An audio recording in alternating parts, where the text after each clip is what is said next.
ক্রমাগত কমছে ধারাবাহিকের টিআরপি। প্রথম স্থান হারিয়ে কি বললেন পরিণীতা রায়হান? অনেক অভিনেতাই বলেন টিআরপি তাদের উপর খুব বেশি প্রভাব ফেলে না, তারা খুব বেশি চিন্তা করেন না। প্রথম স্থান হারানোর পর এই প্রসঙ্গে কি মত অভিনেতা উদয় প্রতাপ সিং এর? কয়েক সপ্তাহ আগেও টিআরপি তালিকায় প্রথম স্থানে দেখা গিয়েছিল পরিণীতা ধারাবাহিকের নাম, কিন্তু 2 সপ্তাহে সেই নম্বর অনেকটাই কমেছে। যদিও রায়ান পাউলের জুটিকে নিয়ে বিস্তর আলোচনা হয়েছে, এই নতুন জুটির দর্শকের নজরও কাড়ে। শুরু হওয়ার কিছুদিনের মধ্যেই তালিকার প্রথম স্থানে দেখা যায় এই কাহিনী। এখন নম্বর কমায় কি প্রতিক্রিয়া নায়কের?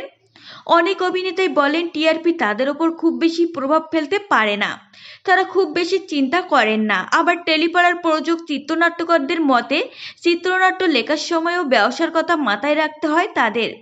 অভিনেতা উদয় প্রতাপ সিংয়েরও কি একই মত?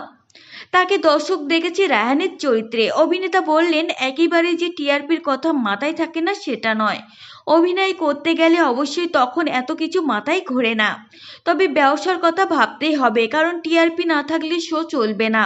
তবে এটাও ঠিক সবসময় পরিস্থিতি এক থাকে না, আজ আমরা এগিয়ে তো কাল অন্যরা। আজ 3 নম্বরে আছি, আবার আগামী সপ্তাহে এগিয়ে যাব, এটাই নিয়ম। টিআরপি একটু কমলে তা নিয়ে ভাবতে রাজি নন উদয়। এই মুহূর্তে আলোচনায় নায়কের ব্যক্তিগত জীবনও। যদিও স্ত্রী অনামিকা চক্রবর্তীর সঙ্গে সম্পর্ককে কেন্দ্র করে যা রটেছে তা ভুল বলেই জানিয়েছেন অভিনেতা। তো ফ্রেন্ডস, এই ছিল আজকের ভিডিও। আপনাদের যদি এই তথ্যগুলো ভালো লেগে থাকে অবশ্যই ভিডিওটিকে একটি লাইক করবেন আর চ্যানেলটিকে সাবস্ক্রাইব করে সঙ্গে থাকবেন।